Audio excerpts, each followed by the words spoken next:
रुझान देखिए बहुत मायने रखते हैं और इसीलिए एक बार फिर से जल्दी से इन्हीं रुझानों की चर्चा करते हुए, क्योंकि लगभग 185 सीटों पर रुझान सामने आ चुके हैं, जिसमें 87 पर है कांग्रेस, 85 पर बीजेपी, जेडीएस 11 और अन्य 2 पर 189 सीटों के रुझान, जिसमें 90 के साथ लीड करती हुई कांग्रेस इस वक्त नजर आ रही है।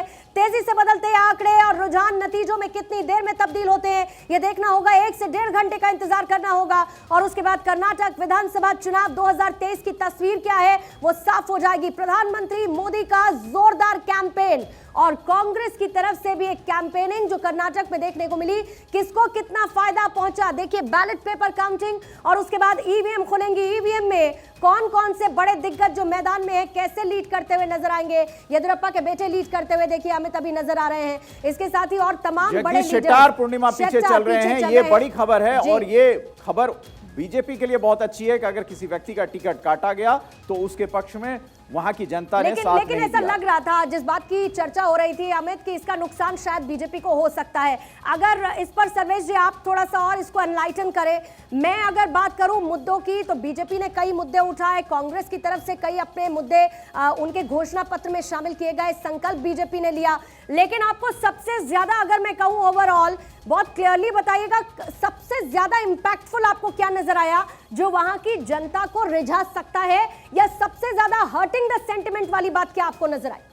पूर्णिमा जी, अगर बात करें अभी जगदीश शेट्टार की, तो बीजेपी से जो भी गए हैं, आप अगर पुराना इतिहास भी उठा के देख ले दूसरे राज्य में, तो वो उतना कुछ जो कहे प्रभाव नहीं डाल पाए हैं। जब ये छोड़ के गए थे तो बहुत हुआ था कि उनका जो धारवाड़ का क्षेत्र है और भी जो क्षेत्र है उसमें उनकी वोट है और उनका प्रभाव है। लेकिन अगर अभी वो पीछे चल रहे हैं और यही बरकरार रहता है, बराबरी तो हो गई है। सर्वेश जी बात पूरी कीजिएगा, लेकिन जल्दी से बता दूं 90 एंड 90 193 सीटों के रुझान, 224 में से इस वक्त सामने 90 पर बीजेपी, 90 पर कांग्रेस, जेडीएस 11, अन्य 2। क्या बजरंगबली का आशीर्वाद बीजेपी को मिलता हुआ नजर आ रहा है? क्या एन वक्त पर कर्नाटक चुनाव की बाजी मोदी ने बदल दी है? ताबड़तोड़ रैलियों, चुनाव प्रचार के जरिए और इसके साथ कांग्रेस के दिए गए बयान वहां पर उसको कहां लेकर जाते हैं। लेकिन कम से कम इन तमाम सवालों के बीच अभी की टैली ये बताती है कि 90 और 90 neck and neck fight. Sarvesh ji continue कीजिए। और इसीलिए मैंने पूर्णिमा कहा था आपको शुरू में कि कमजोर दिल वाले इस नतीजे को ना देखें, क्योंकि ये बराबरी का ऐसा मुकाबला चल रहा है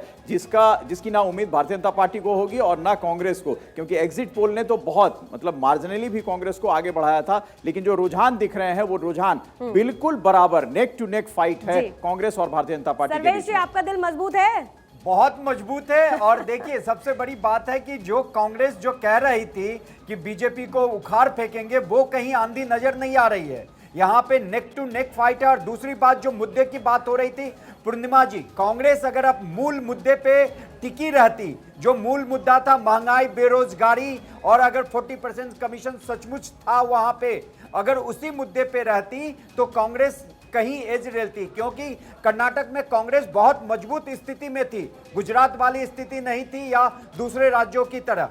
तो कांग्रेस अपने मुद्दों से यू टर्न ले लेती है, बजरंगबली की एंट्री करवा देती है, और वो कहीं ना कहीं इनको नुकसान देगा इस चुनाव में। क्योंकि देखिए उत्तराखंड में भी ये स्थिति थी, कांग्रेस मजबूत दिख रही थी। बिल्कुल, लेकिन देखिए प्लस और माइनस चलता रहेगा। जगदीश शेट्टार पीछे चल रहे हैं, लेकिन कांग्रेस ने बढ़त बना ली है और 100 का आंकड़ा रुझानों में कांग्रेस अब छू चुकी है। 209 सीटों के रुझान इस वक्त सामने है, जिसमें 100 पर कांग्रेस लीड करती हुई इस वक्त नजर आ रही है और 96 पर है बीजेपी। जेडीएस 11 से और अन्य 2 पर लीड करते हुए नजर आ रहे हैं। लेकिन इस बड़ी तस्वीर के बीच उत्तर प्रदेश के छोटे सरकार छूटनी नहीं चाहिए।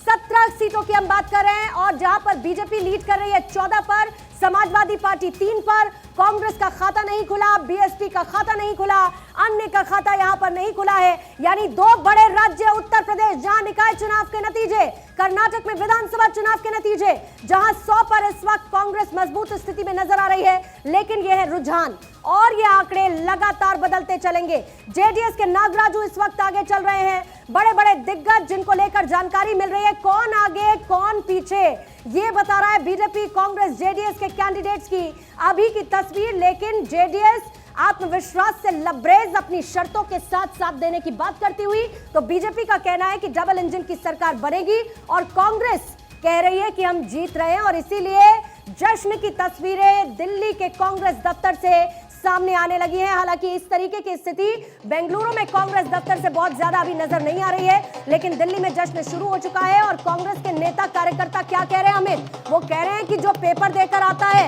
उसको ये पता है कि वो कितने नंबर से पास होने वाला है। आत्मविश्वास से लबरेज है कांग्रेस और 102 सीटों पर रुझानों में आगे चल रही है पार्टी। लेकिन ये रुझान 104 हो गई कांग्रेस, लेकिन ये रुझान कब तक नतीजों में तब्दील होंगे इसके लिए इंतजार करना पड़ेगा कांग्रेस को भी। और पहले भी ऐसा हमने देखा है कि कई बार कांग्रेस मुख्यालय में जश्न की तैयारी हो जाती है और फिर रुझान के बाद वो सिलसिला पीछे की तरफ जाता है।